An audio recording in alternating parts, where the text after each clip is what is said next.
The rain hadn't stopped in 3 days.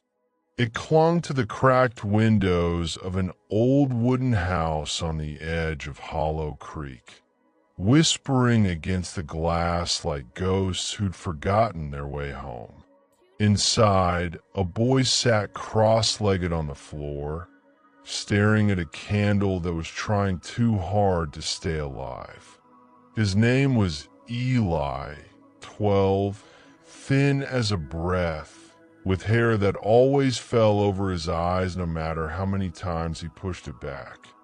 The town folks said he was that poor kid, the one who lost both parents in the fire last winter. They said it like a warning, like grief could rub off on you if you got too close. Since then, nobody really knocked on his door. The world had turned quiet, too quiet, except for the wind that liked to play with the shutters. Eli spent his days scavenging, trading old bottles for food, learning the rhythm of loneliness. Nights were worse.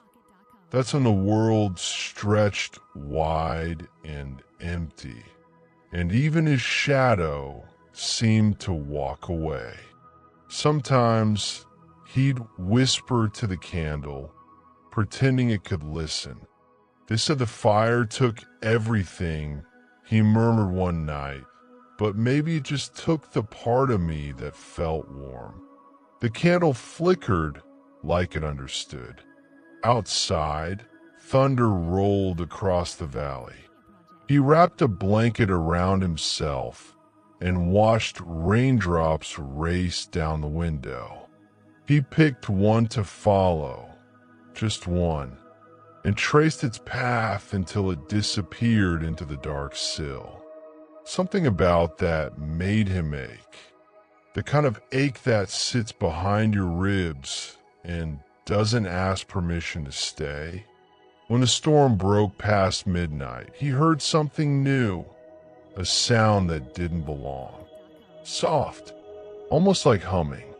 It came from outside, somewhere near the line of trees that guarded the creek. Curiosity pushed against fear, and fear stepped back first. He pulled on his worn boots and stepped into the cold, rain brushing his face like needles. The forest felt alive, the kind of alive that made your heart beat louder.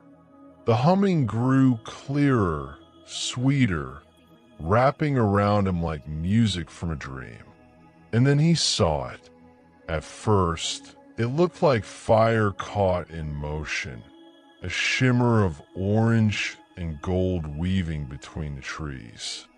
Then it turned, and he realized it had eyes.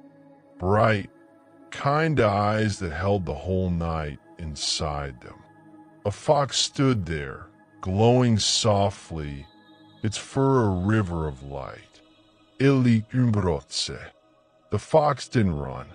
They just stared at each other for a moment.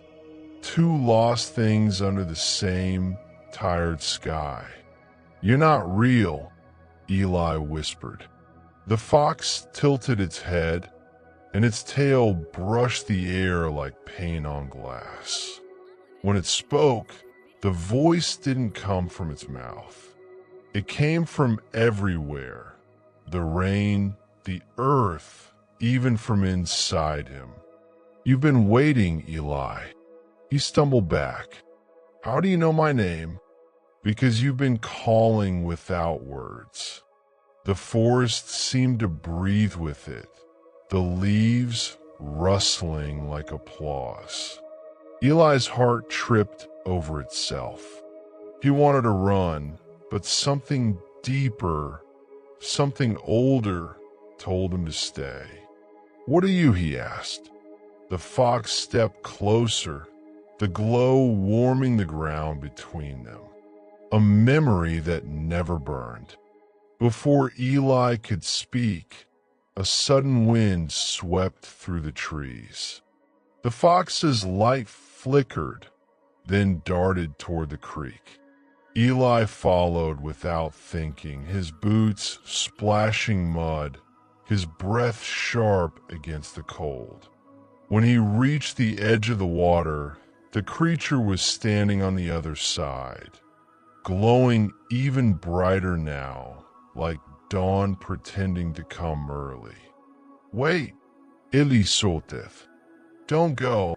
The fox turned, eyes glimmering like small suns. "Then don't let me." And just like that, it vanished. Eli dropped to his knees beside the creek, the echo of that voice ringing through the dark. For the first time in months, he felt something unfamiliar pulsing beneath his skin. Not fear, not pain, but something alive. He didn't know it yet, but that night was the last time he'd ever feel truly alone. The next morning, the footprints by the creek were gone, all but one set that didn't belong to Eli. Morning came slow, crawling through the gray sky like it wasn't sure it belonged. The rain had stopped, leaving the earth soaked and breathing. Eli stood at the edge of the creek again, where last night had swallowed everything into its black mouth. The water moved lazy now, but something was off. Footprints. He counted them twice. They began right where he'd fallen to his knees, small impressions glowing faintly under the weak sun, as if the earth itself remembered the creature that had stood there. Eli crouched, touching one. It was warm, impossibly warm, like sunlight caught under the skin. He jerked his hand back. The warmth stayed. He rubbed his fingers together, half expecting the glow to fade. It didn't.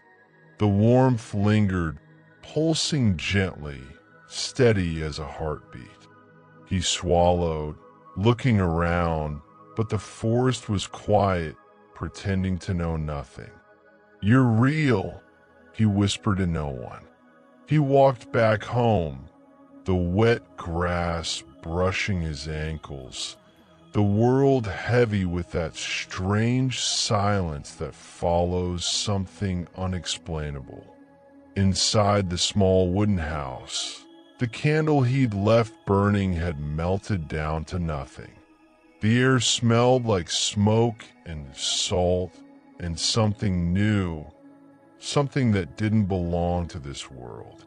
He sat on the floorboards, hands still trembling, staring at the mark the candle had left. He couldn't stop thinking about the voice. "You've been calling without words." He laughed softly, though it wasn't the kind of laugh that made you feel lighter. "Then maybe I've been screaming." The room didn't answer. That day, he didn't go into town. He didn't trade bottles, didn't speak to anyone. He spent it tracing those glowing prints in his memory, wondering if he'd finally gone mad enough to see magic.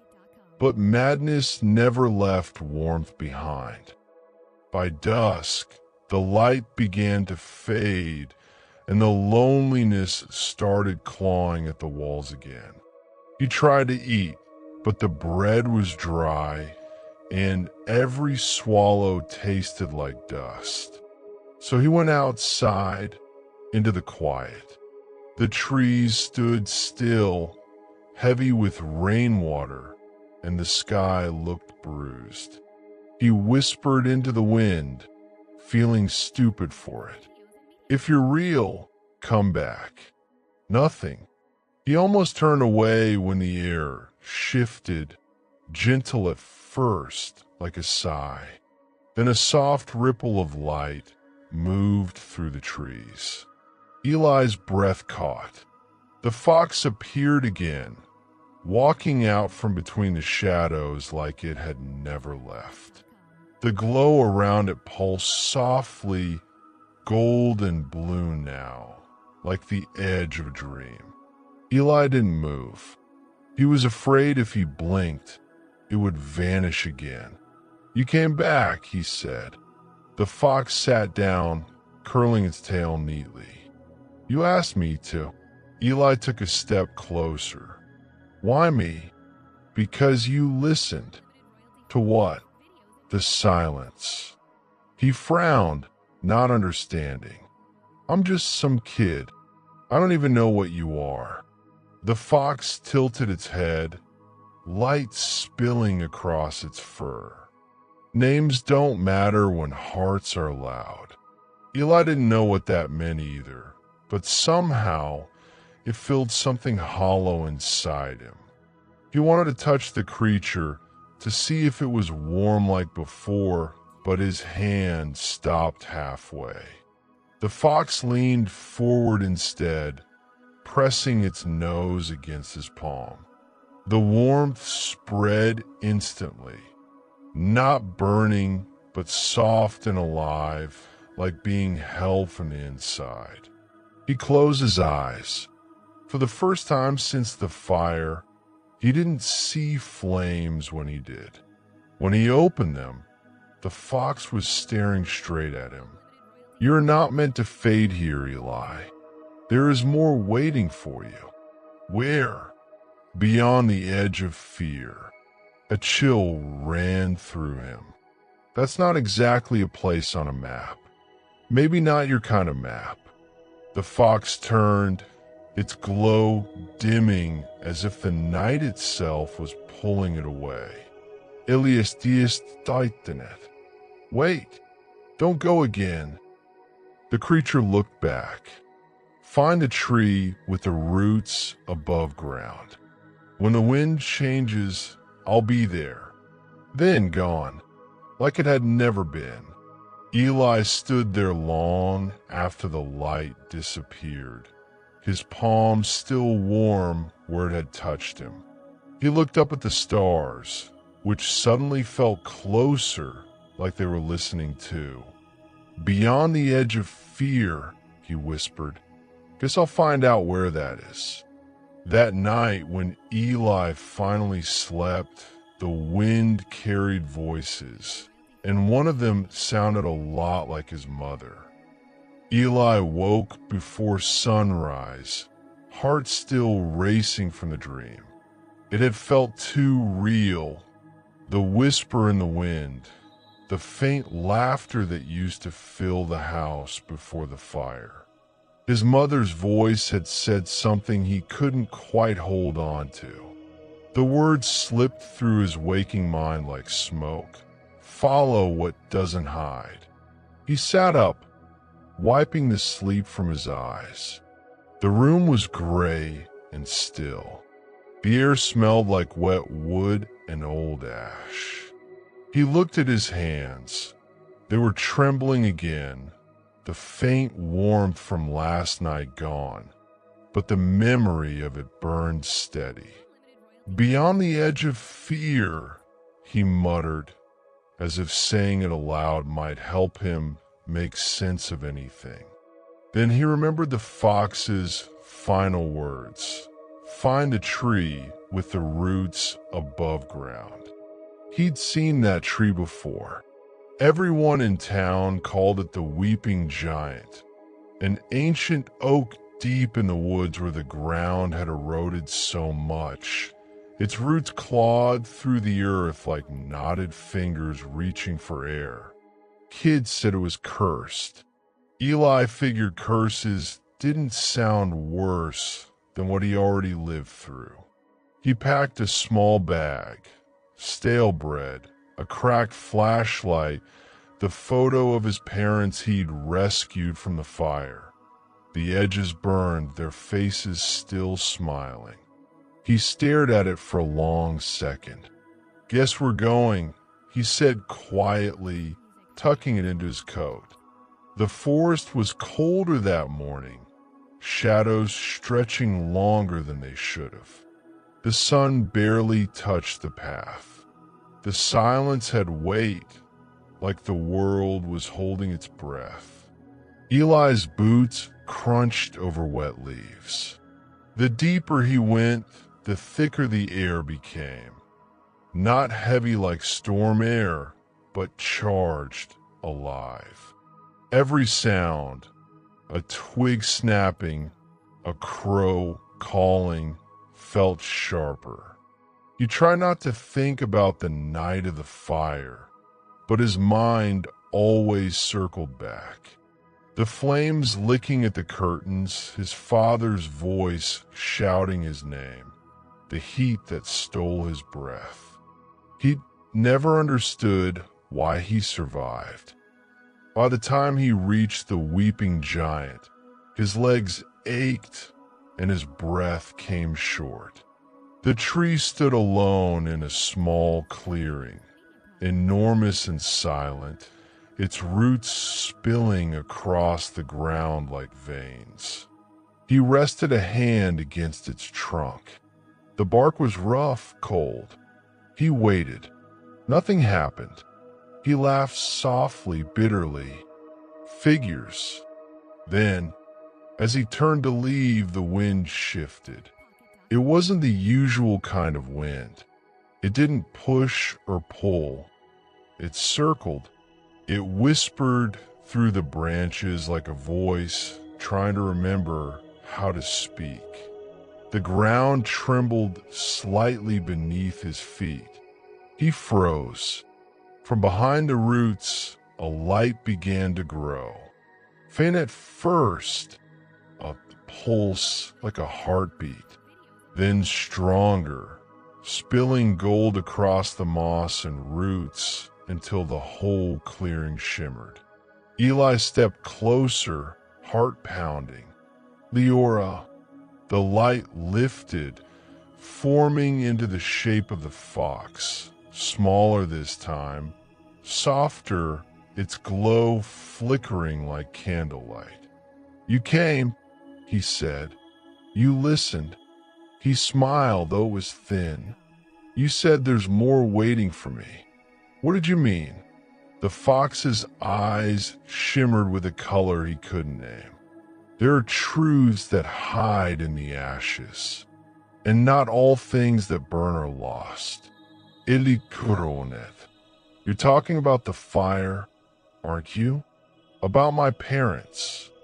The fox didn't answer, only circled the tree, tail brushing against the exposed roots. Where it touched, the roots glowed faintly, forming lines like a map drawn in light. "What is that? What's left of what was taken?"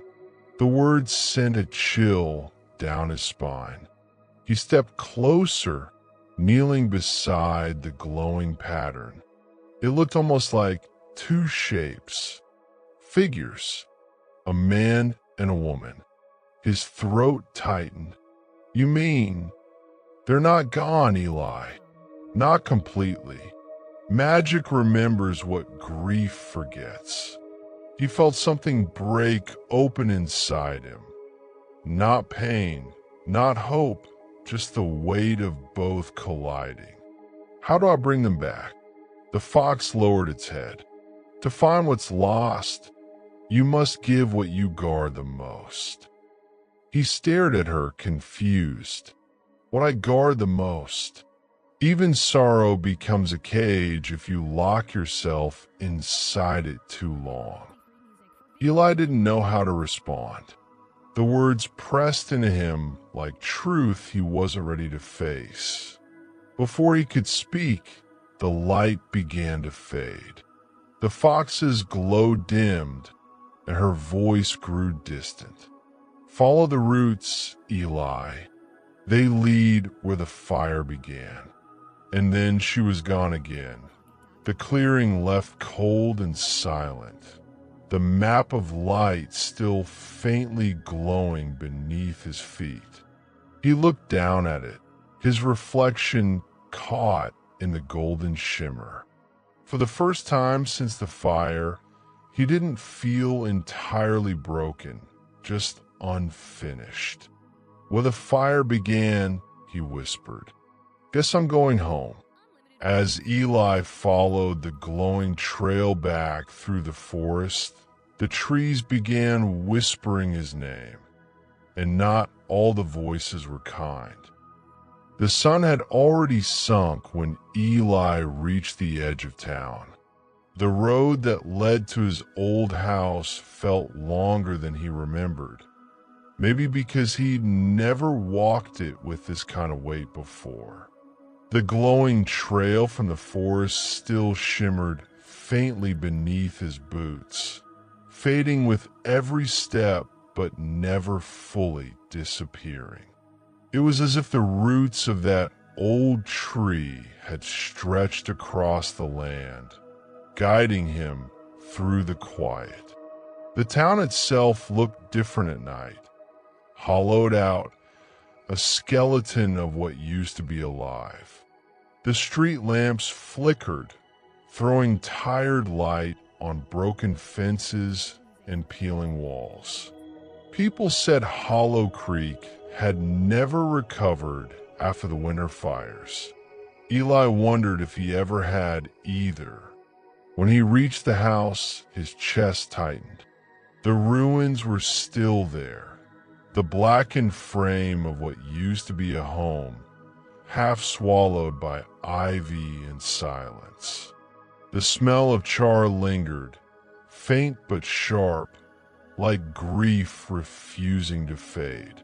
He stood at the gate for a long time, unsure if he had the right to walk in. It felt like trespassing on ghosts. Finally, he pushed the gate open. It squealed, the sound splitting the quiet night. The ground crunched under his shoes, glass and ash mixing like gray snow. His hands trembled as he moved through the wreckage. The kitchen, or what was left of it. The place where his mother used to hum while cooking. The corner where his father's old radio sat, playing static lullabies long after bedtime. All gone. Follow the roots, Leora had said. Eli crouched and brushed away soot and moss from the cracked floorboards. That's when he saw it. A faint glow, pulsing between the cracks like trapped fireflies. His breath caught. He dug gently, pulling away splinters and stone until his fingers hit something smooth. A shard of glass. No, not glass. Crystal. It glowed faintly, warm to the touch. The same kind of warmth that had stayed on his palm after touching the fox.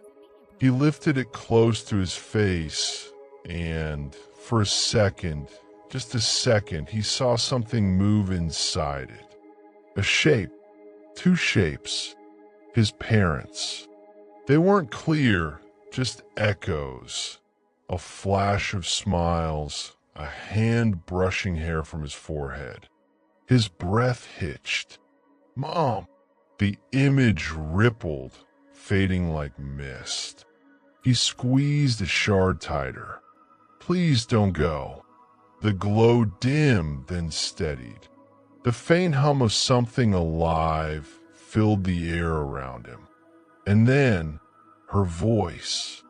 Soft, faint, like a whisper through memory. Ellie. He stumbled back.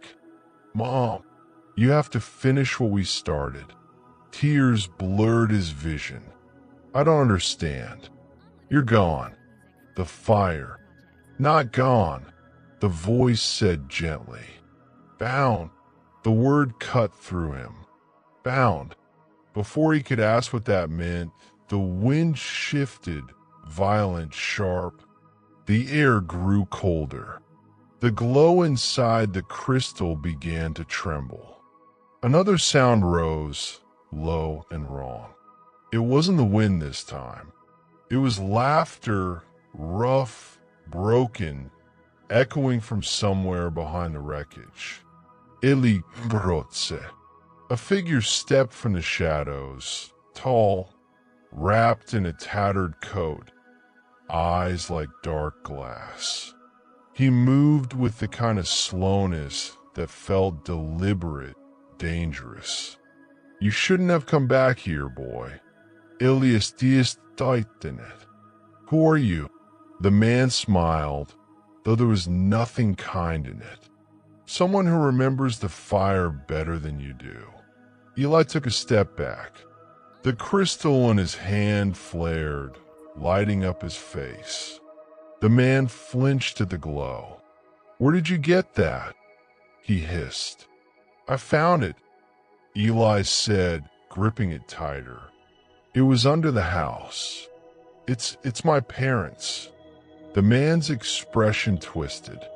Then you're already too close. Before Eli could move, the man raised his hand. The air rippled, and the glow around the crystal shuddered.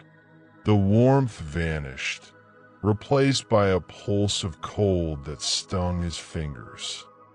You don't know what you're holding, kid, the man said. That light, it doesn't belong to you. It never did. Eli's heart hammered. Then who does it belong to? The man tilted his head, eyes reflecting the dim gold from the shard. The one who gave your family the fire. A gust of wind blew through the ruins, scattering ash into the night. The man turned, his coat snapping in the wind. You should have let the past stay buried. And then, just like the fox, he vanished, swallowed by the dark. Eli stood there, shaking, the crystal glowing faintly in his trembling hand. He didn't know what the man meant, but he knew one thing. His parents hadn't died by accident. As Eli looked down, the crystal flickered, and for the briefest moment, he saw the fox's eyes staring back at him from inside the light. Eli didn't sleep that night. He sat by the ruins until the stars dulled and the sky turned the color of cold metal.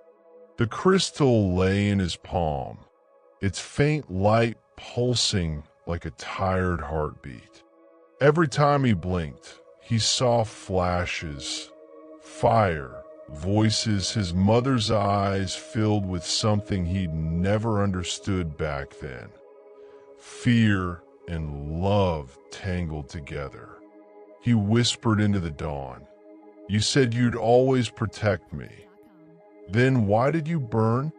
The wind had no answers, but the forest behind him did. It moved like it was breathing, leaves rustling, branches bending.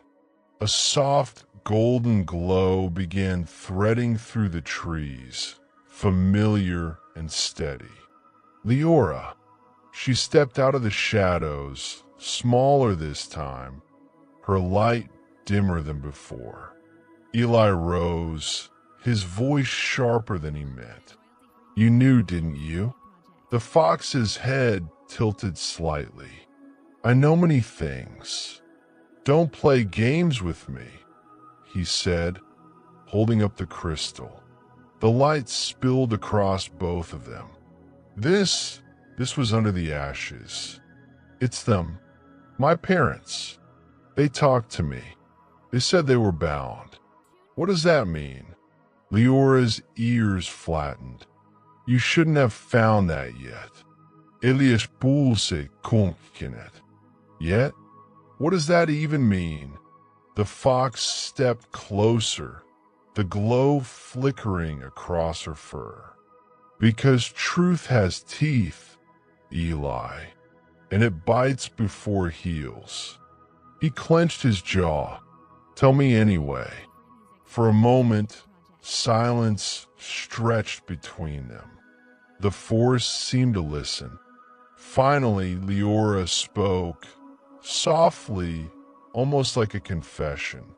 Your mother called the fire. The world tilted. What? She summoned it to save you. Eli stumbled back. Save me? From what? She started it. Leora's eyes dimmed. Not like you think. The fire wasn't meant to destroy. It was meant to seal. Eli shook his head, his voice breaking. You're not making sense. The fox sighed. If sighing was something a creature of light could do, there was something older in this place. Something that wanted you. The night the fire came, your mother used ancient magic, forbidden, old as the first sunrise, to protect your soul. She bound her own life and your father's to keep the darkness from finding you. Eli's knees nearly gave out. That's not true. You felt it, Leora said. The whispers, the cold, the man who came tonight. He serves the thing your mother fought. He wants what you carry. What I carry. I don't have anything. You have light, she said simply. The last spark your parents left behind. He stared down at the crystal.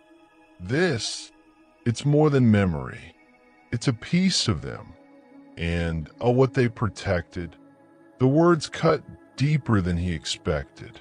The idea that his parents hadn't just died, but had chosen to, it twisted his insides. Why didn't you tell me sooner? Leora's voice softened. Because you weren't ready to carry it. He looked at her, anger rising. And now? You think I'm ready to find out that my mom set the fire that killed her? The fox didn't answer. She stepped closer until her nose brushed his hand, touching the crystal. The light flared, blinding for a moment, and then a vision poured through him. Flames everywhere. His mother kneeling in the middle of them, chanting words he didn't know. His father holding her shoulders, tears streaking his face. Behind them, Leora, larger, brighter, roaring with gold fire that fought back a shadow made of smoke and teeth. He gasped and fell backward, the vision breaking like glass. His breath came in short bursts. That was you. You were there. Leora's voice trembled like wind through leaves. I was her guardian. She called me from the Ember Realm. I tried to save her. Tears burned behind his eyes. You didn't. No. The single word carried more sorrow than sound. But I saved you. Eli looked down, the crystal shaking in his hand. The truth sat heavy in his chest, burning and cold at once. His mother's last act hadn't been despair. It had been protection. The silence between them thickened, filled with everything unsaid.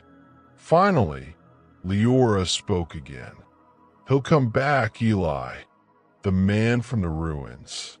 When he does, he won't come alone.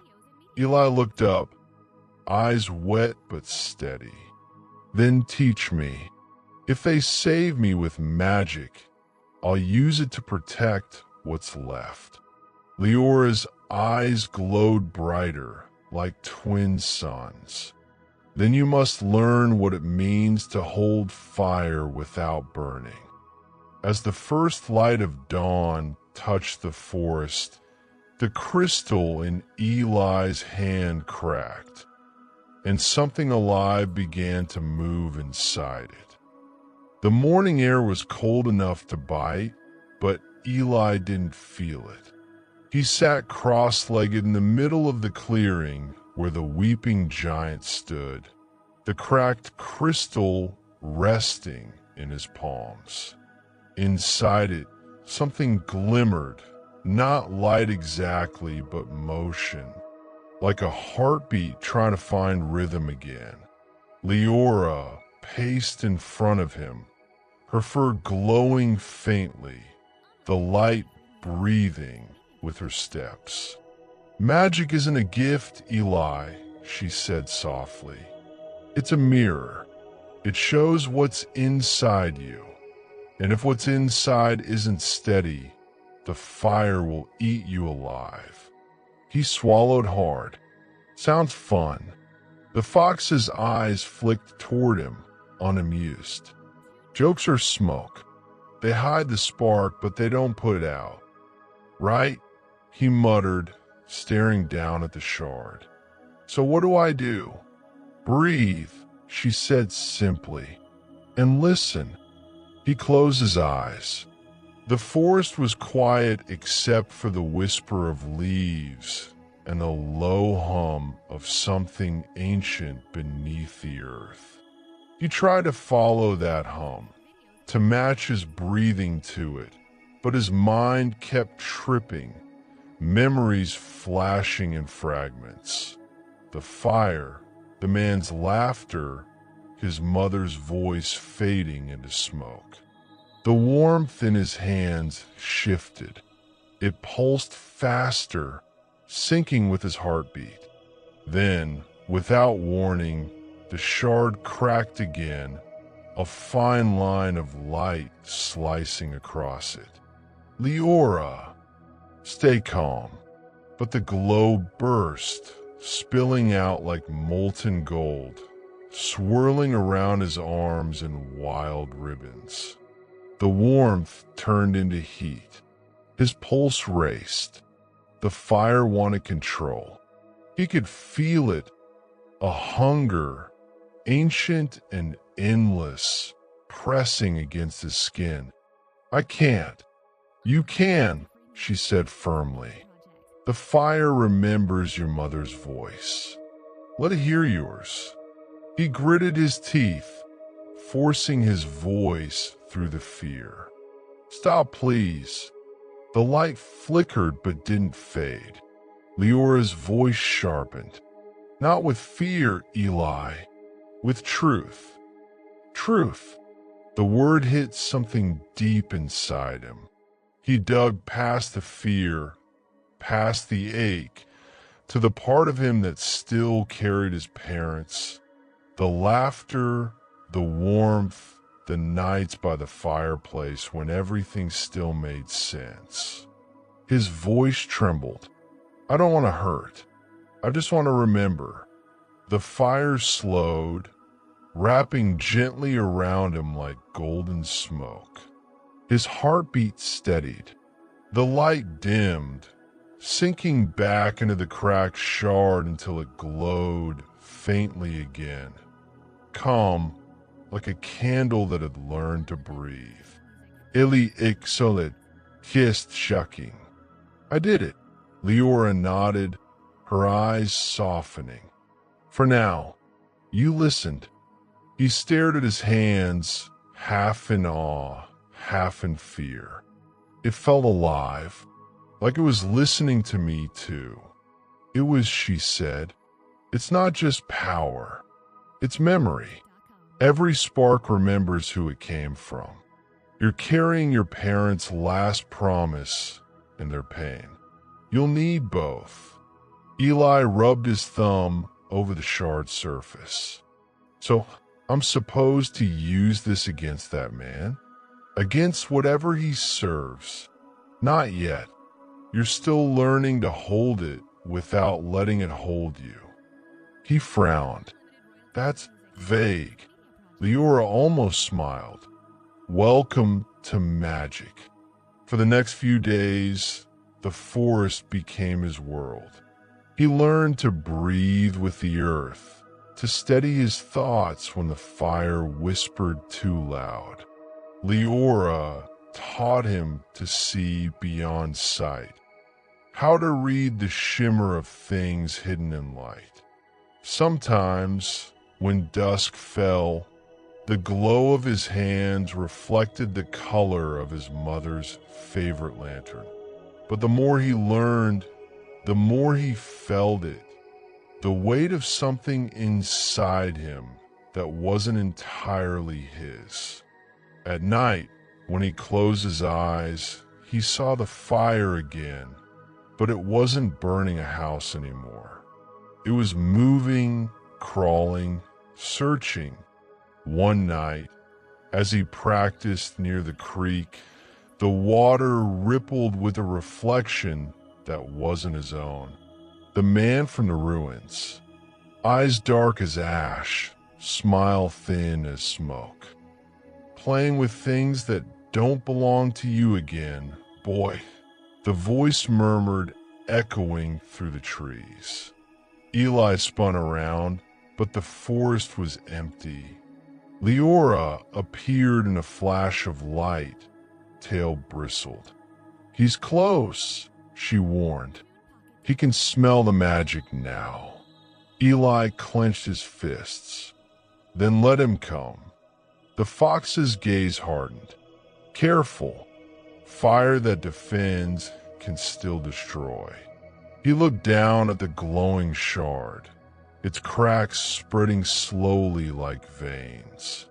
The light inside flickered, almost like it was afraid. "I'm not letting him take this," Eli whispered. "Not again." Leora stared at him for a long time, the forest wind carrying her quiet reply. "Then be ready, Eli, because when he comes, the fire won't be the only thing that burns." That night, as Eli dreamed, he saw the man again, standing in the ruins of his home, holding another crystal, one that glowed the color of blood. Eli woke before dawn, the dream still clinging to his skin like ash. He sat up, gasping, his palms glowing faintly. The air smelled faintly of smoke, though no fire burned nearby. The forest was quiet, too quiet, as if the trees were listening for something they didn't want to hear. Leora was already awake, perched on a fallen branch, her eyes fixed toward the east. The first light of morning painted the sky orange, but her expression didn't soften. "He's coming, isn't he?" Eli asked. She didn't look at him.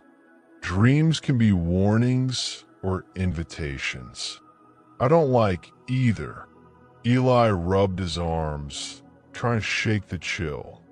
In the dream, he had a shard too, like mine but different. It looked angry. Leora's ears twitched. "Then it's true." "What's true?" The fox turned, her golden fur catching the light like liquid sunrise. "The fire that took your home." It wasn't wild. It was called, bound by someone who believed pain made him powerful. "Elias Titaneth." "You mean he made that fire?" "He stole it." "Eli Tlinked." "From where?" Leora's voice softened, almost mournful.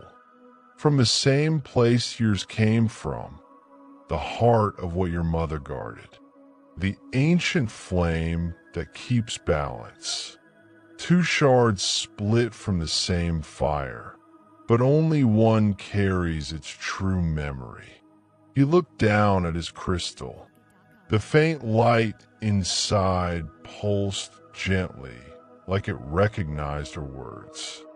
"Mine." "Yours," she said, "because your mother gave it, not took it." A heavy silence settled. Eli stared toward the horizon, where fog moved like smoke between the trees. Somewhere out there, the man was waiting, the one who had turned his pain into something monstrous. "I need to find him," Eli said quietly. "I need to end it." Leora's tail flicked, sparks scattering around her paws. "You're not ready." He laughed bitterly. "I've been not ready since I was 6. The world doesn't wait. She stepped closer, eyes glowing faintly. Neither does death. For a long moment, they just stood there, boy and fox, bound by the same fire, the same loss. Then Leora sighed, the glow around her dimming. If you're going to go, at least take the forest with you. The forest. Everything here remembers your mother. The ground, the wind, even the light in the leaves. Call it when you need it. It'll answer. Eli nodded, though he didn't fully understand. The fire in his shard hummed low, like it had been waiting for this moment all along.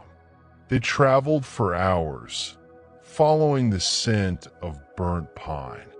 The air grew heavier, darker, the light filtering through the trees like smoke. The further they went, the quieter the world became.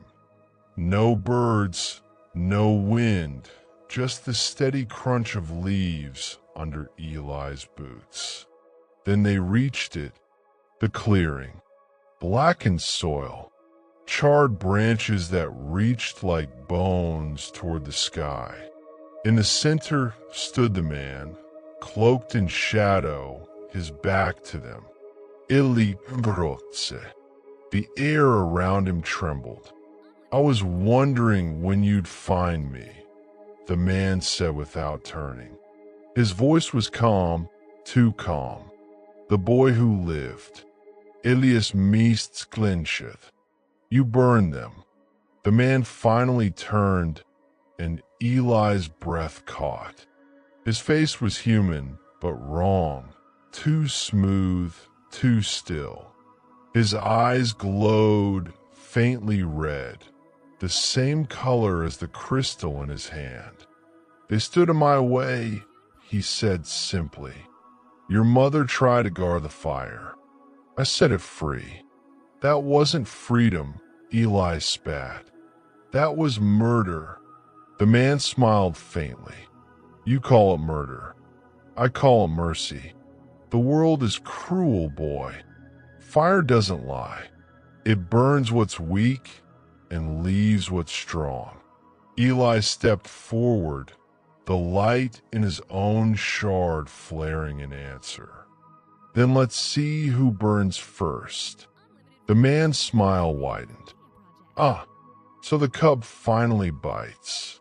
He raised his crystal, and the ground trembled. Flames erupted from the soil, twisting into shapes that howled and screamed. Fire that remembered the cries of the lost. Eli's pulse roared in his ears. The warmth in his hands spread, steady and fierce. He remembered his mother's voice. Breathe with the fire, not against it. Leora's voice echoed beside him. Now, Eli, call the forest. He threw his hands out. The trees answered. Roots cracked through the ground, wrapping around the flames. Leaves glowing gold as the fire met them. For a moment, the light and dark collided, living fire against dying flame. Then everything went white. When the light cleared, Eli was on his knees, smoke rising from the earth. Leora was gone, and in front of him stood the man, untouched, smiling, holding both shards. The air was heavy with ash. It clung to Eli's eyelashes, his tongue, his heart. He blinked, coughing hard, his lungs raw from smoke. The clearing around him looked like it had been ripped apart. The ground scorched black. Trees split down their trunks like lightning had kissed them and left them hollow. He pushed himself up, his hands trembling. His shard was gone. Only a faint burn mark on his palm remained. glowing faintly under his skin. Leora. His voice cracked, weak. Leora. Silence. Only the wind answered, carrying the smell of smoke and something else. Absence. He staggered forward, calling again, but the forest didn't echo her name back. He felt it in his bones, the quiet, final kind of silence that didn't wait for answers. She was gone. Eli dropped to his knees, the weight of it folding him in half. For a long time, he didn't move. He just breathed and tried to remember what breathing was for. The warmth that used to fill him was gone too. His chest felt empty, cold, like someone had scooped out the part of him that still believed in hope. The man had taken both shards. The fire was gone, and with it, maybe the last piece of his parents. He wanted to scream, to tear at the dirt until it gave him back what it stole. But all that came out was a broken whisper. Why do I keep losing everything? Then, faintly, something stirred. Not in the air, inside him. A pulse, soft and warm, deep under his ribs. It beat once, twice, then flared like a heartbeat made of light. Illi furotse. The glow under his skin brightened, tracing thin golden veins up his wrist, curling around his palm. The mark where the shard had burned him pulsed again, and suddenly he heard it. A voice. Not words exactly, but something like memory playing through feeling. Laughter, warm and clear. The hum of a lullaby. The smell of cinnamon bread and rain on wood floors. His mother's hands braiding his hair while his father told him stories about stars that never died. It all rushed through him, bright and unbearable. "Mom," he whispered, and then a whisper back, soft as wind and leaves. "Eli, if you're hearing this, it means the fire chose you." He froze. It wasn't an echo of memory. It was her. Her voice, real, woven inside the shard's power. You were never meant to carry it alone. The fire isn't just light. It's every life that ever burned to protect it, including ours. Tears blurred his eyes. "I don't understand," he choked out. "Why didn't you stay? Why didn't you tell me?" The voice faltered, breaking like static through a storm. "Because love doesn't stay to protect, Eli. It stays to guide." And then the warmth faded, sinking deeper into his chest until it became part of him. The mark on his palm dimmed, but didn't vanish. It beat with his heart. He wasn't empty. He wasn't alone. Leora's absence still hurt like a wound, but now it hummed alongside the faint comfort that something of his mother, her voice, her strength, had never left. The shard hadn't been stolen. It had been absorbed. Eli stood slowly, his breath shaking but steady. "You took the fire," he murmured into the air, "but not the flame." The forest trembled lightly, leaves rustling like quiet applause. He turned toward the path that led out of the clearing. The world beyond was darker now, the sky thick with clouds, a storm brewing somewhere unseen. The man had both shards, yes, but now Eli carried the fire's heart. He started walking. Each step left faint, glowing prints in the dirt, fading slowly behind him. When he reached the edge of the forest, he looked back once. For a moment, he swore he saw Leora's silhouette in the smoke, small, bright, and smiling, her tail flicking once before she vanished completely. "Guess it's just me now," he whispered. "But that's enough." The wind answered with a soft, warm sigh, almost like a yes. Then he stepped into the storm. Far ahead, in the ruins of the old world, the man stood before a burning altar, holding both shards high as the ground split open. And from the cracks below, something vast and ancient began to breathe. The storm didn't fall from the sky, it rose from the ground. Wind howled through the broken trees, pulling smoke and dust into twisting shapes that reached toward the heavens like hands begging for mercy. Eli walked through it all, head down, eyes burning. Each step carried the faint glow from his palm, a steady light against a world that seemed ready to collapse. He didn't know how long he'd been walking. Hours, maybe days. Tom didn't move right anymore, not when the air itself tasted like lightning. When he finally reached the edge of the ruins, he knew he was close. The smell of iron and ash hit him first, thick enough to choke on. The ruins looked nothing like he remembered. The remnants of his home, now part of a massive circle carved into the ground. Symbols burned into stone that pulsed like veins under skin. And there, at the center, stood the man. The storm bent around him, drawn inward by the pull of the two shards hovering over his head. One red, one white. The light they gave off wasn't warm. It was sharp, cutting through the air like blades of glass. Eli felt his stomach twist. The shards weren't just glowing anymore. They were bleeding.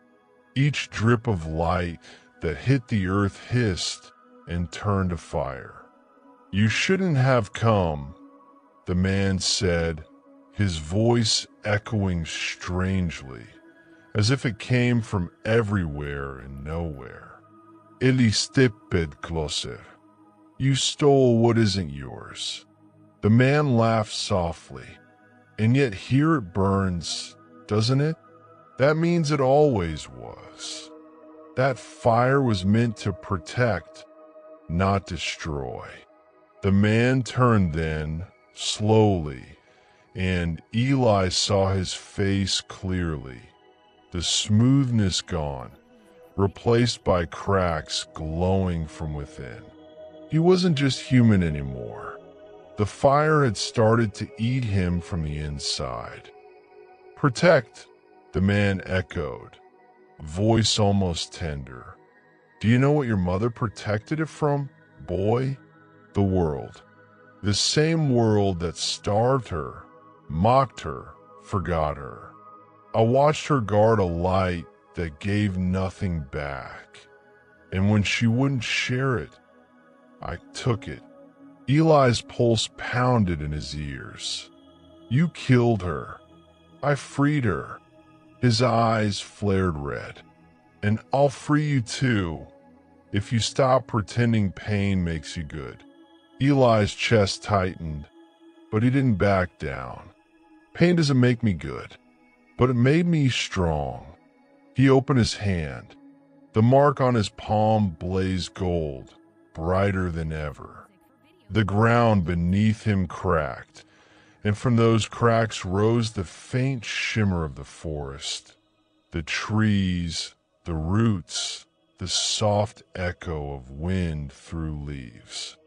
The light formed around him like a memory reborn. The man's smile faltered. "She taught you to listen. She taught me to love, Eli said softly. And that's something you'll never understand. The air between them trembled.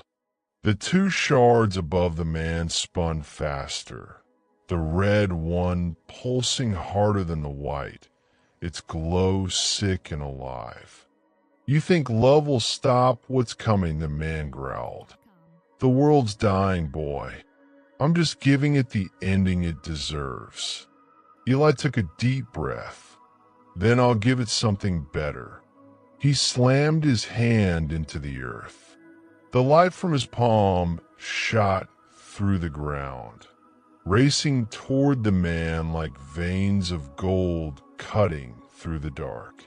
The forest spirit roared back to life, roots and branches and pure flame surging upward in one great wave.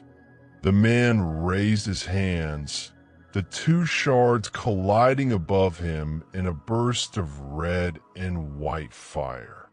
For a moment, everything froze, two forces locked in balance, light against light, both screaming to be seen. The ground shook violently.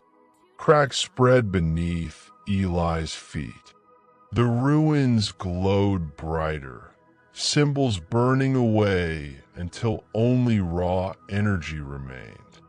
The man's voice broke through the chaos, low and shaking. You can't stop it, Eli. You are it. Eli gritted his teeth. Then I'll choose what it becomes. He reached toward the shards. The moment his fingers touched the light, a flood of heat tore through him. Not pain, but memory. Every flame that had ever burned, every life that had ever ended by fire, every voice that had cried out for warmth in the cold. It all poured into him at once. He screamed, not in fear, but in power, as the shards shattered, their light exploding into the storm. When the fire faded, Eli was alone. The circle was gone.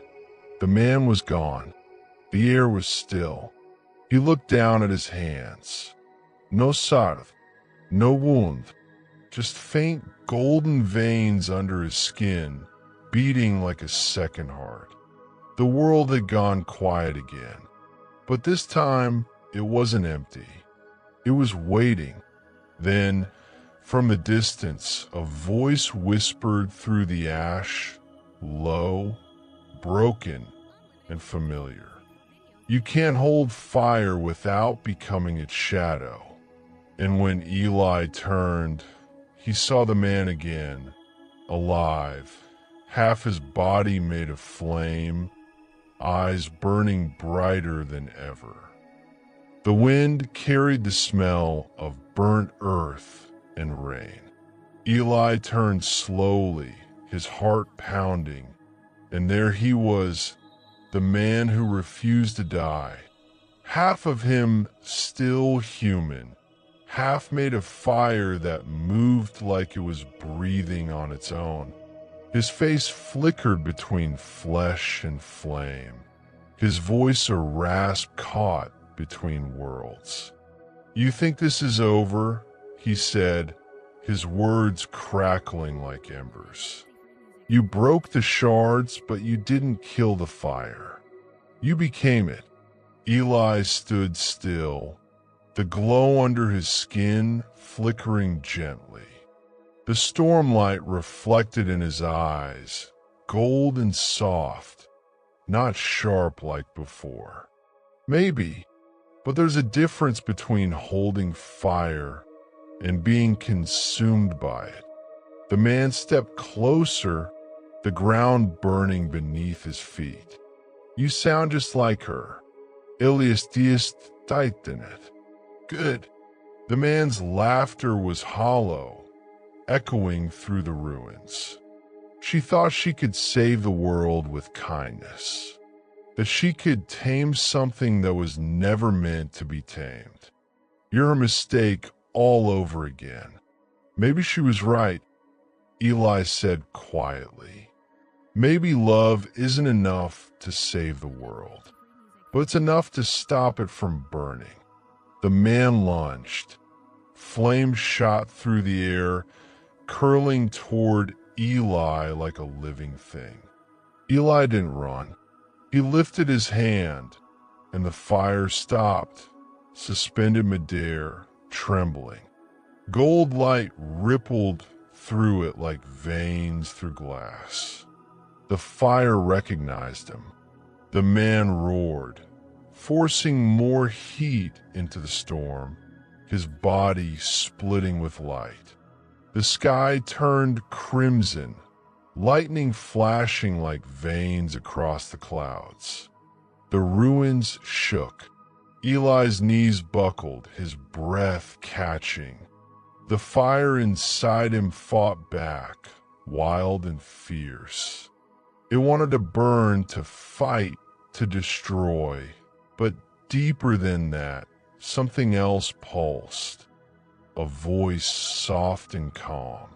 Eli breathed with it, not against it. His mother's words, the warmth that never left. He closed his eyes. The fire slowed.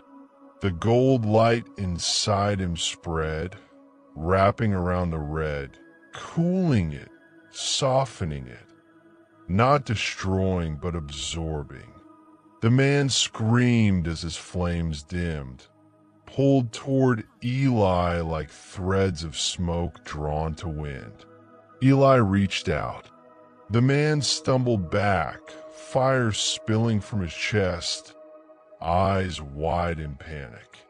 "Stop, you'll kill us both." Eli shook his head, his voice barely above a whisper. "No, I'll free you." The fire surged, flooding through the air in waves.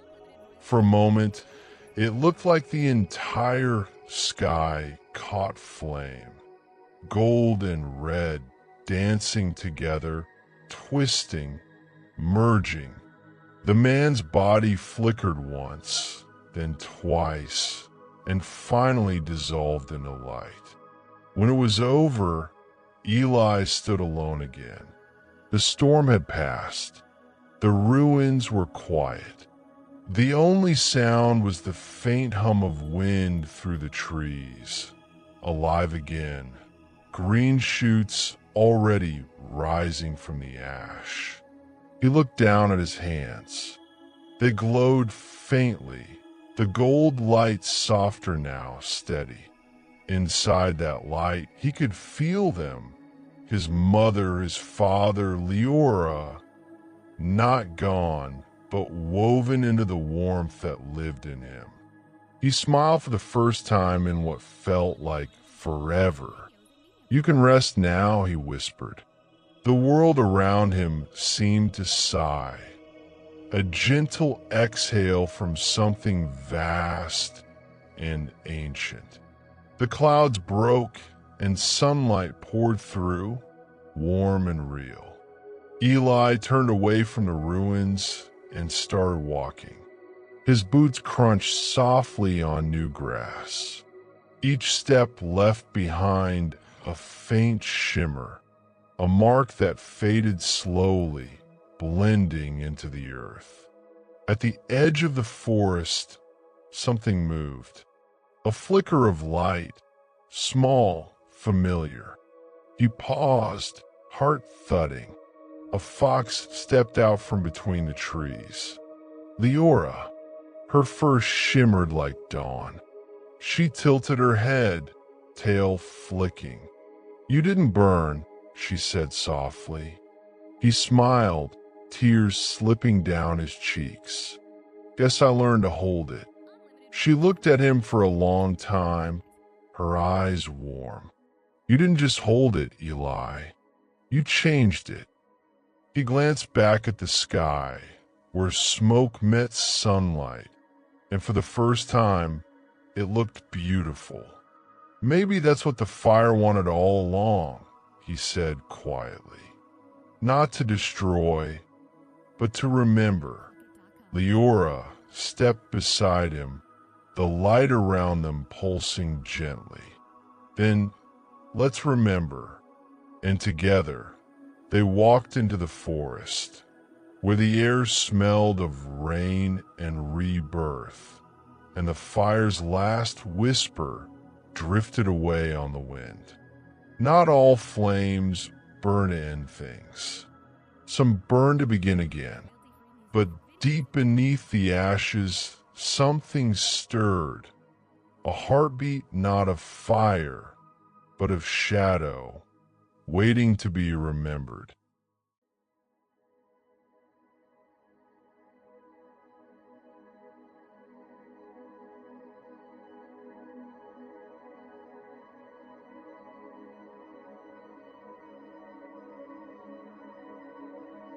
TunePocket.com.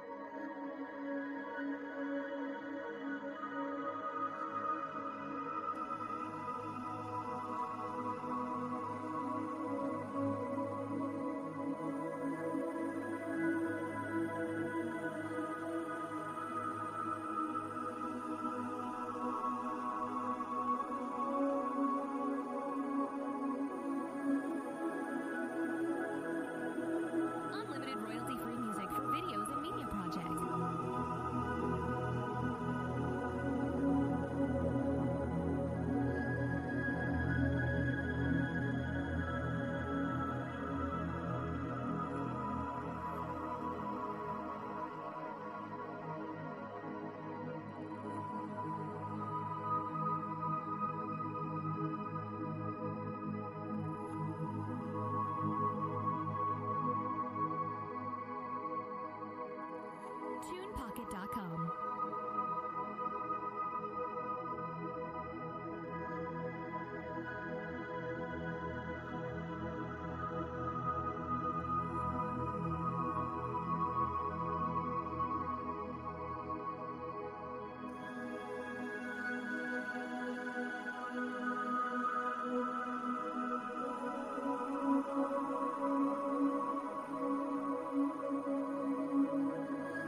royalty-free music for videos and media projects.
Royalty-free music for videos and media projects.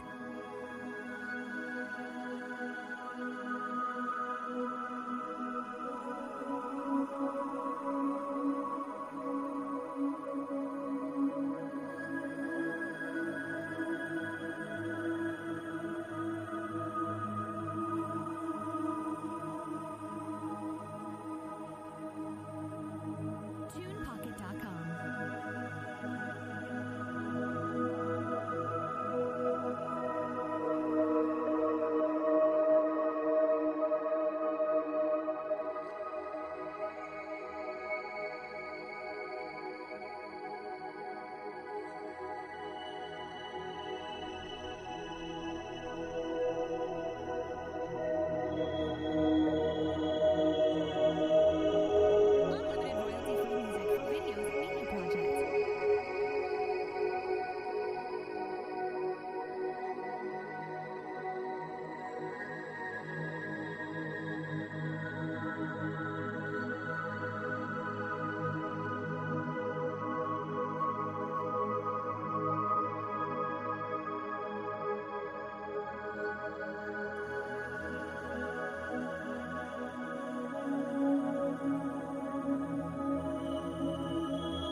videos and media projects.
Unlimited royalty-free music for videos and media projects.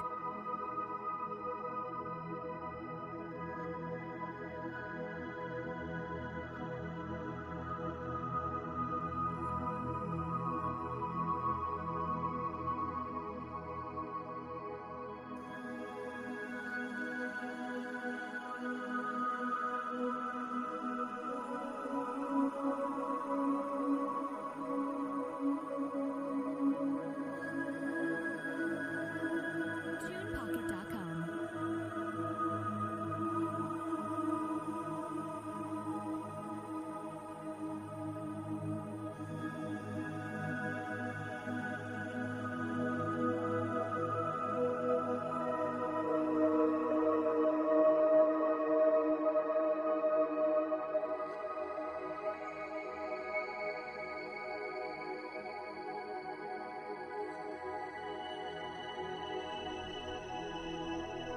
Unlimited royalty-free music for videos and media projects.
TunePocket.com.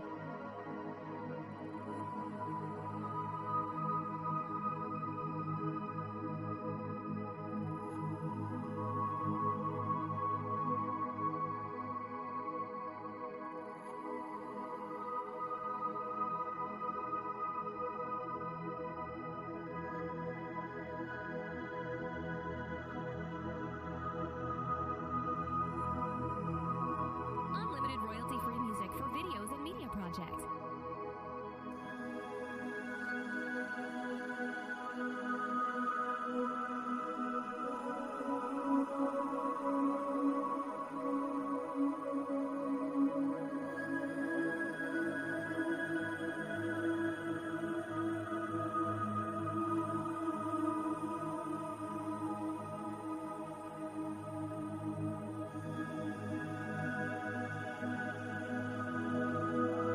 TunePocket.com.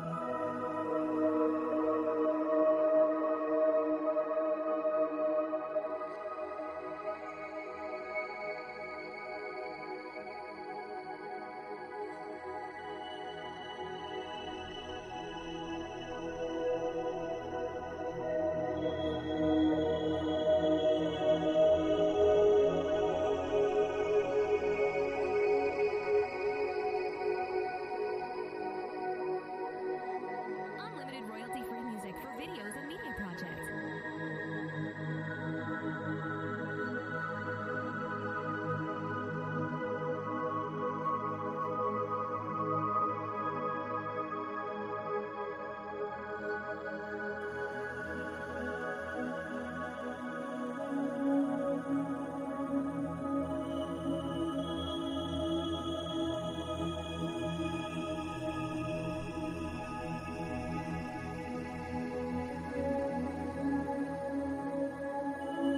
TunePocket.com.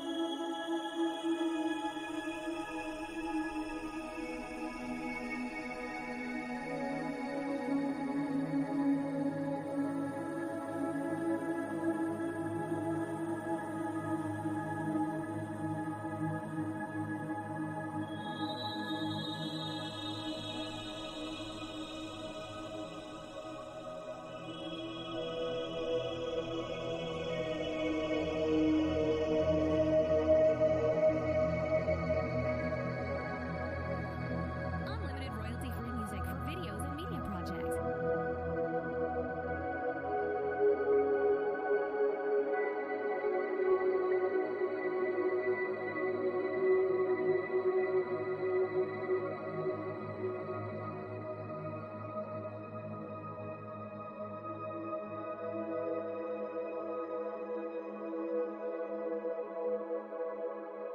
TunePocket.com.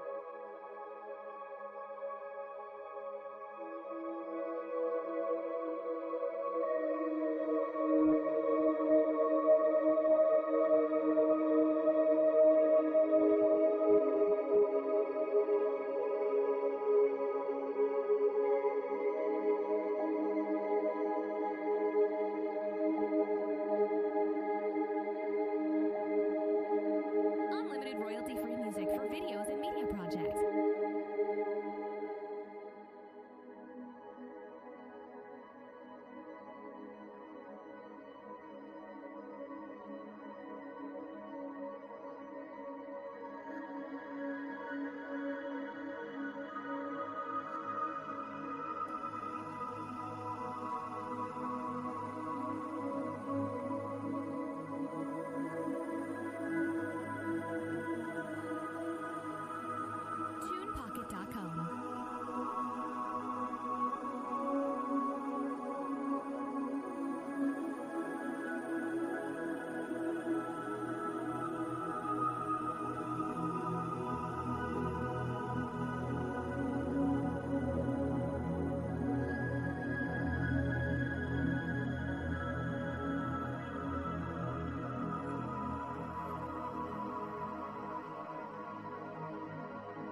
Unlimited royalty-free music for videos and media projects.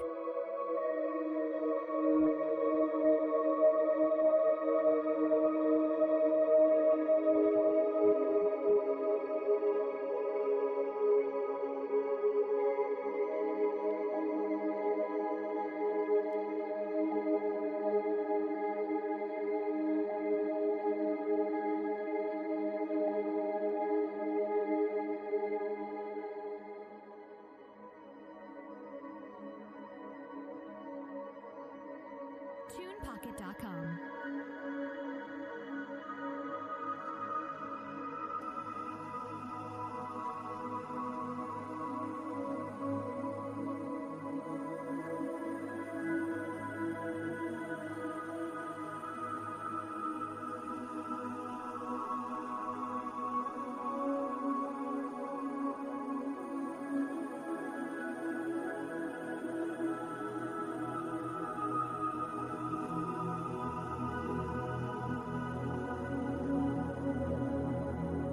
Unlimited royalty-free music for videos and media projects.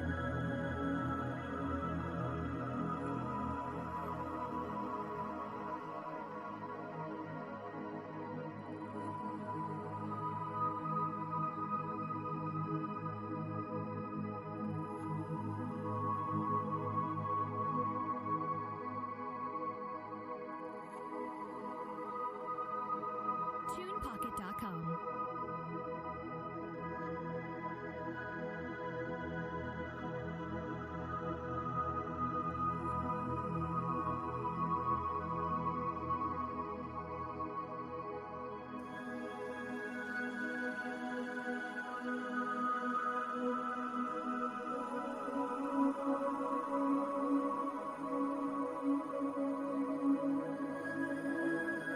Unlimited royalty-free music for videos and media projects.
Unlimited royalty-free music for videos and media projects.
Unlimited royalty-free music for videos and media projects.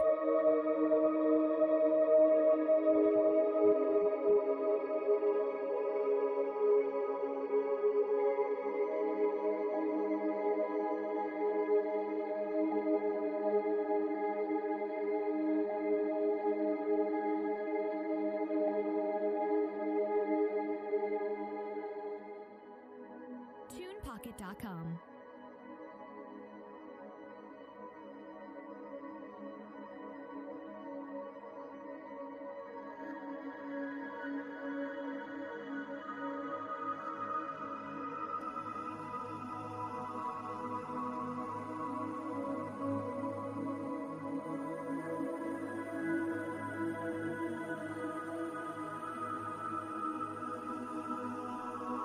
Unlimited royalty-free music for videos and media projects.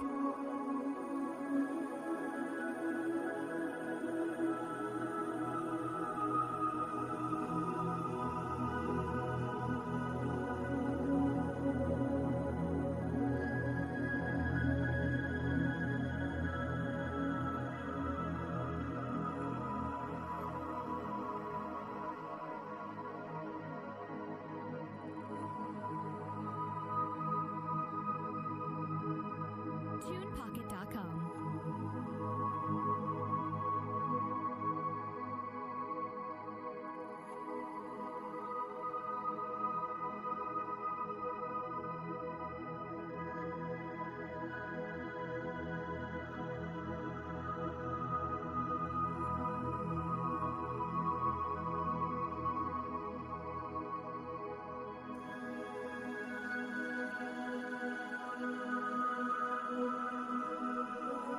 Unlimited royalty-free music for videos and media projects.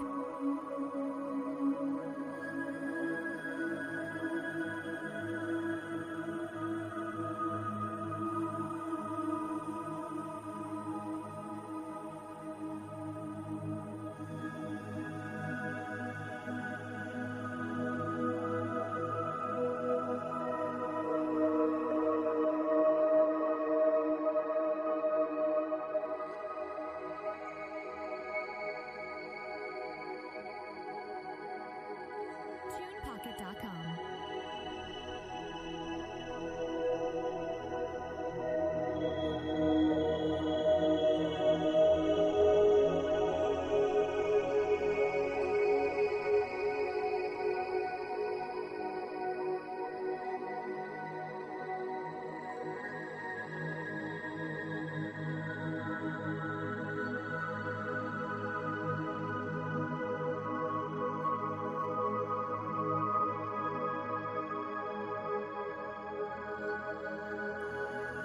Unlimited royalty-free music for videos and media projects.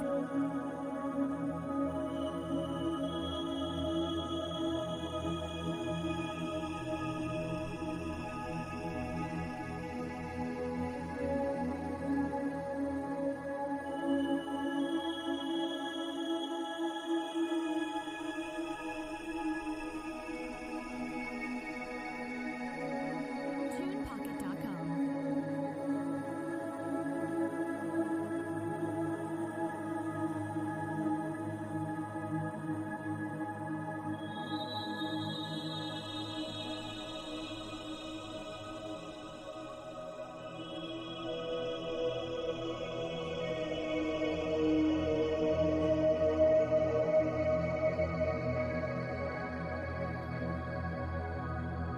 Unlimited royalty-free music for videos and media projects.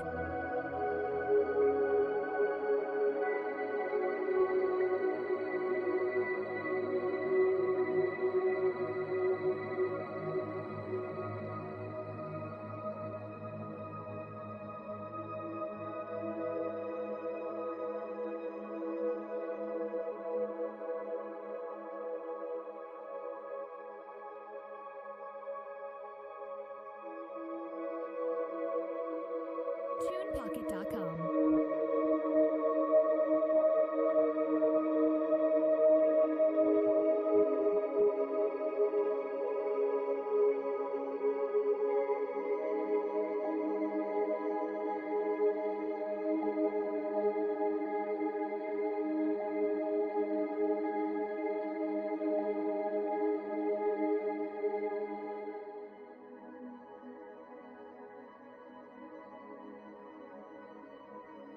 Unlimited royalty-free music for videos and media projects.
Unlimited royalty-free music for videos and media projects.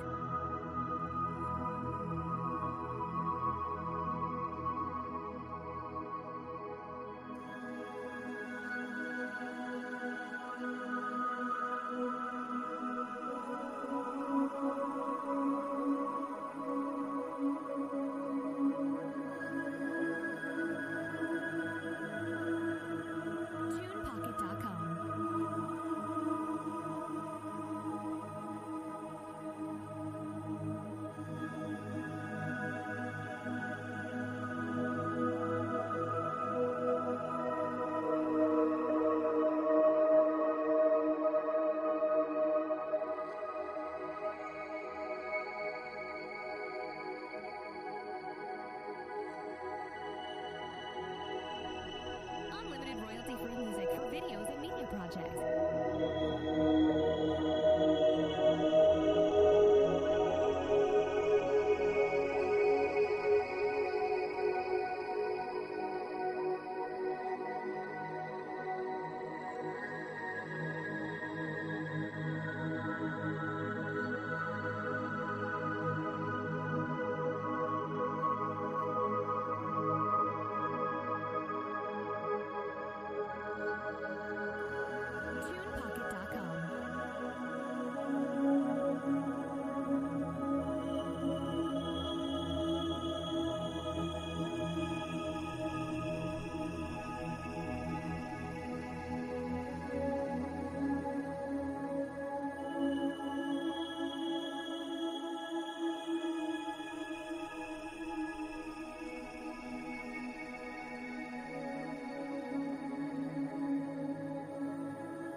Unlimited royalty-free music for videos and media projects.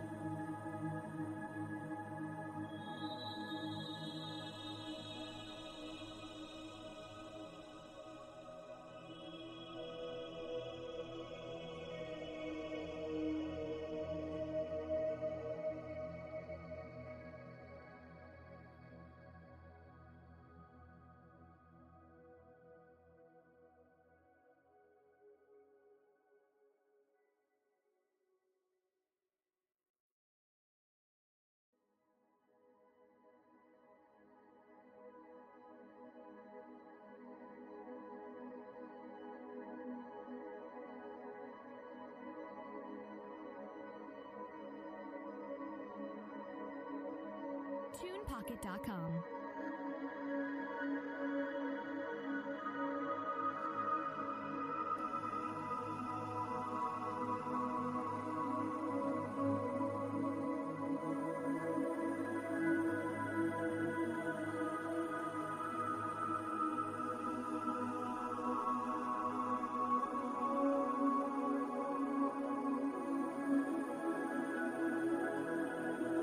Unlimited royalty-free music for videos and media projects.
royalty-free music for videos and media projects.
Unlimited royalty-free music for videos and media projects.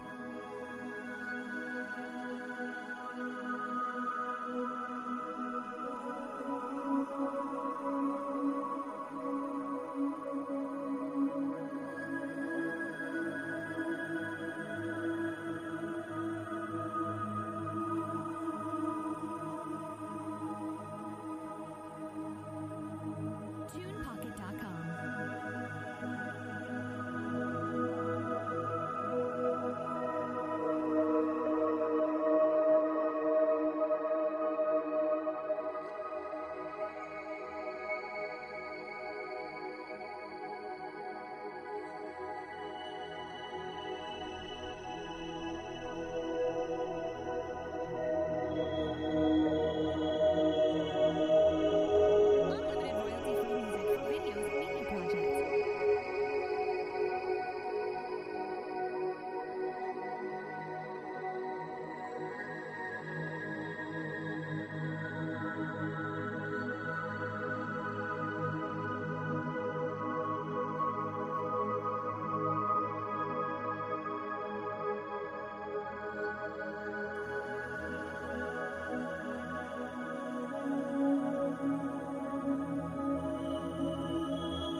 project.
Unlimited royalty-free music for videos and media projects.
media projects. TunePocket.com.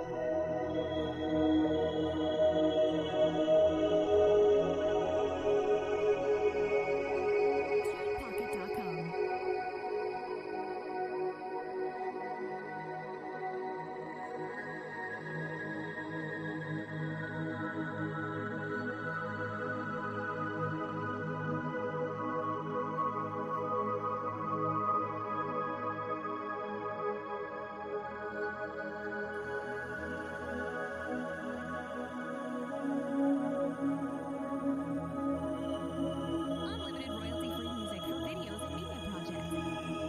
TunePocket.com.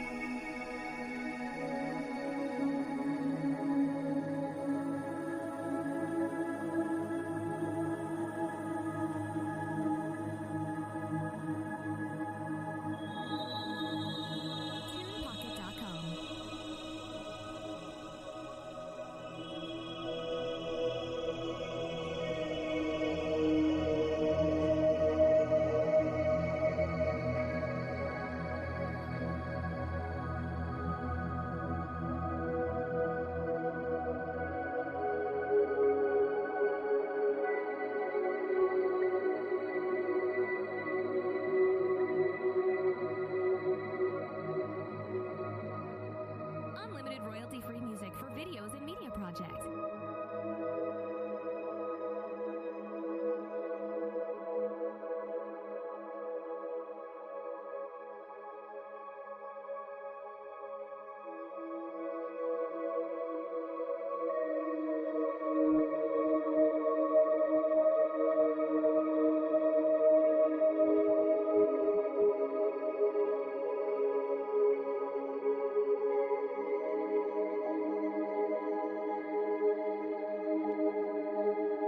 TunePocket.com.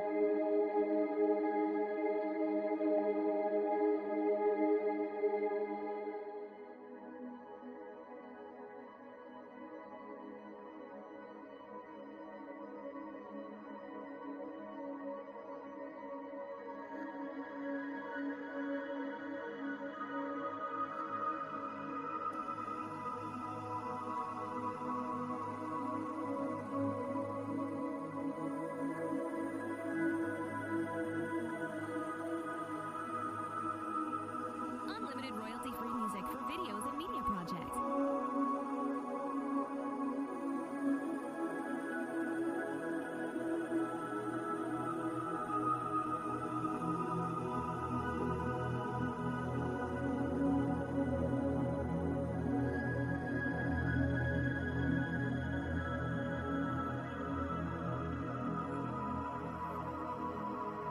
TunePocket.com.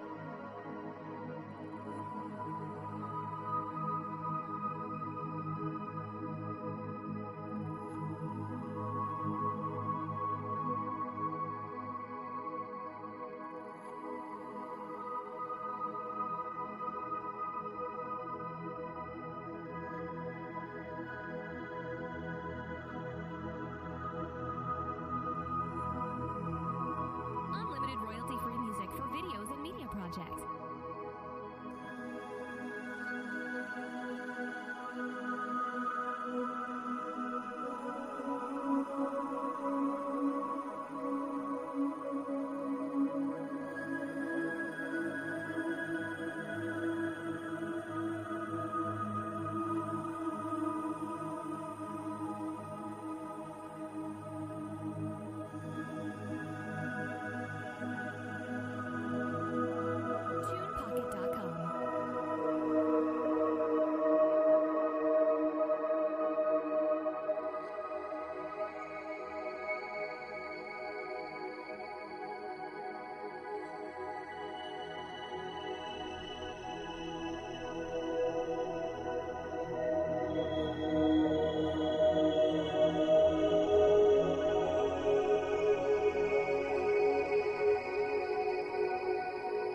TunePocket.com.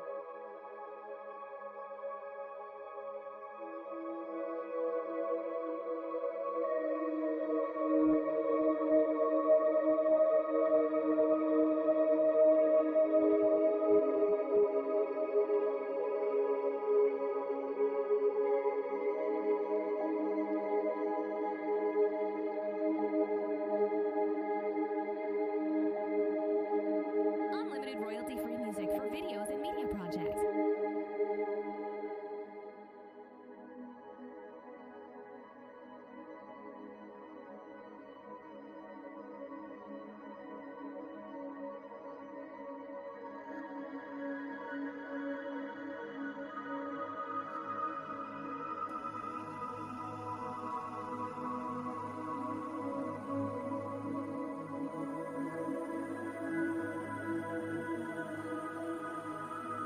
TunePocket.com.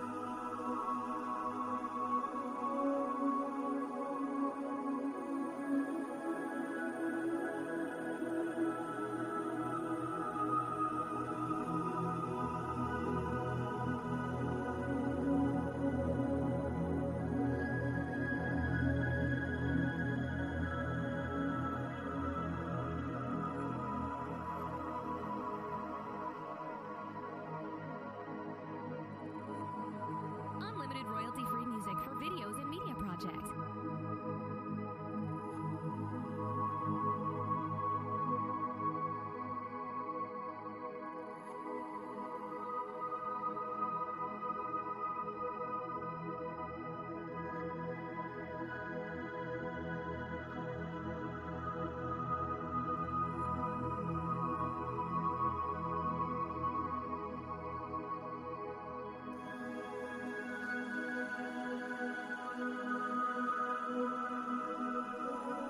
TunePocket.com.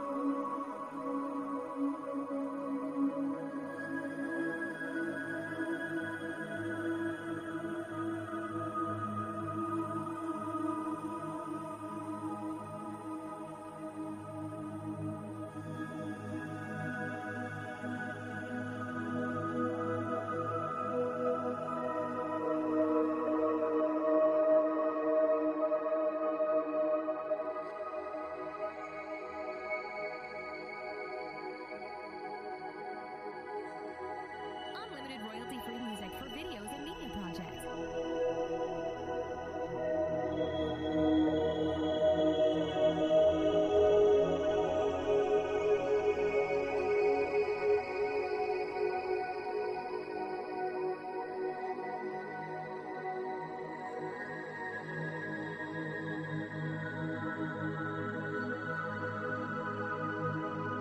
TunePocket.com.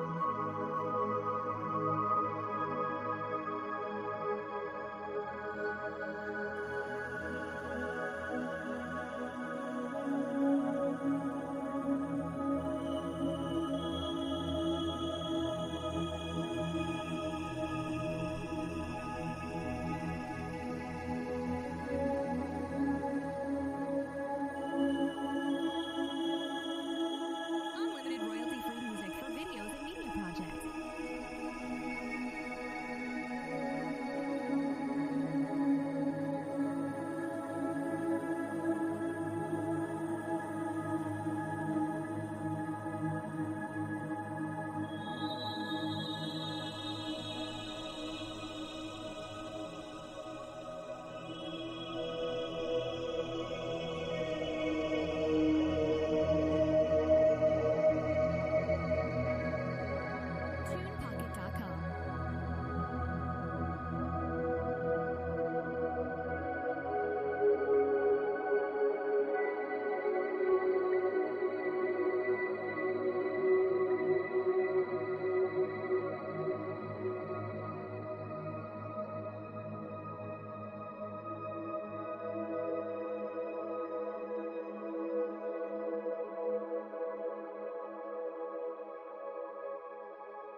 Unlimited royalty-free music for videos and media projects.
Unlimited royalty-free music for videos and media projects.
Unlimited royalty-free music for videos and media projects.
Unlimited royalty-free music for videos and media projects.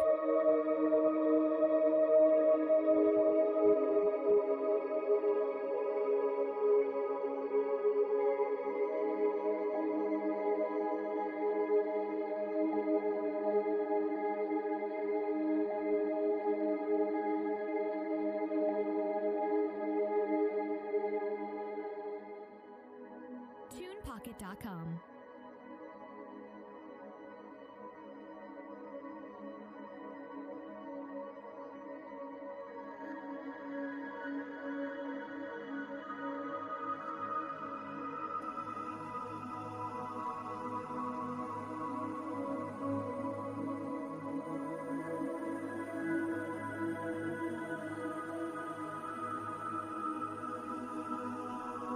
Unlimited royalty-free music for videos and media projects.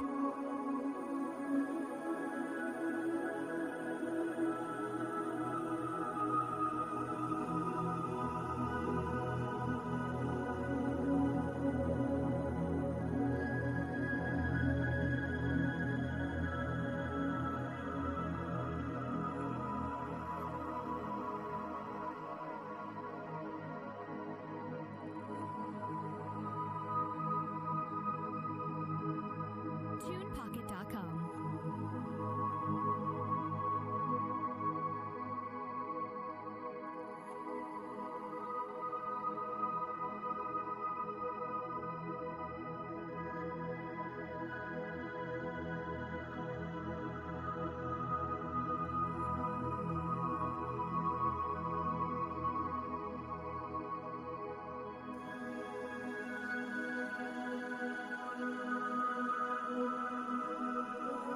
Unlimited royalty-free music for videos and media projects.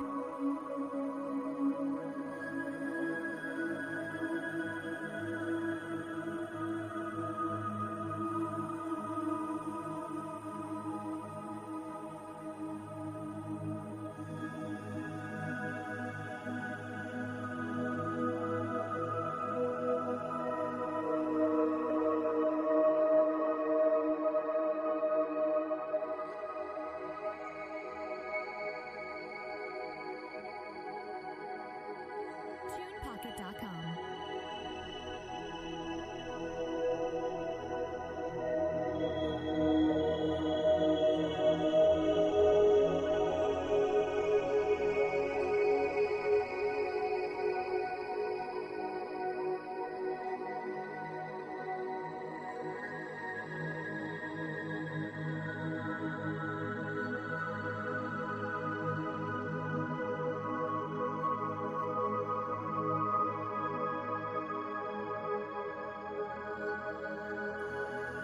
Unlimited royalty-free music for videos and media projects.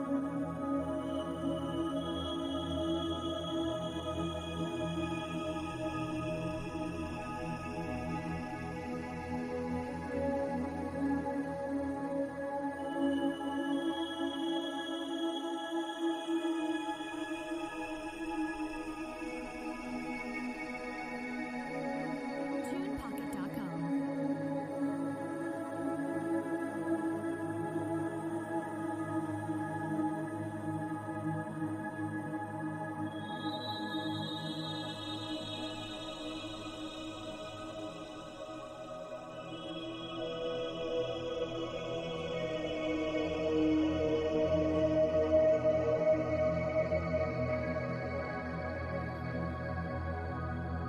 Unlimited royalty-free music for videos and media projects.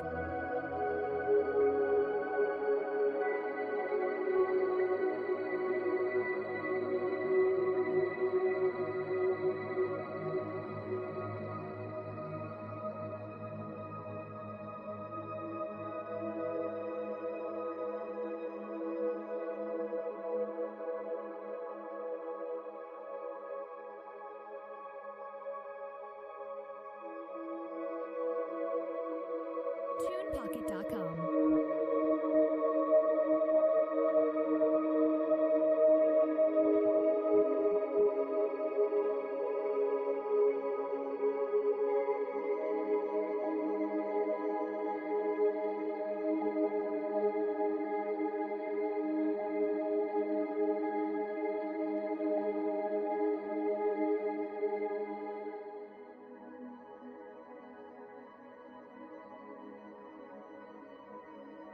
Unlimited royalty-free music for videos and media projects.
Unlimited royalty-free music for videos and media projects.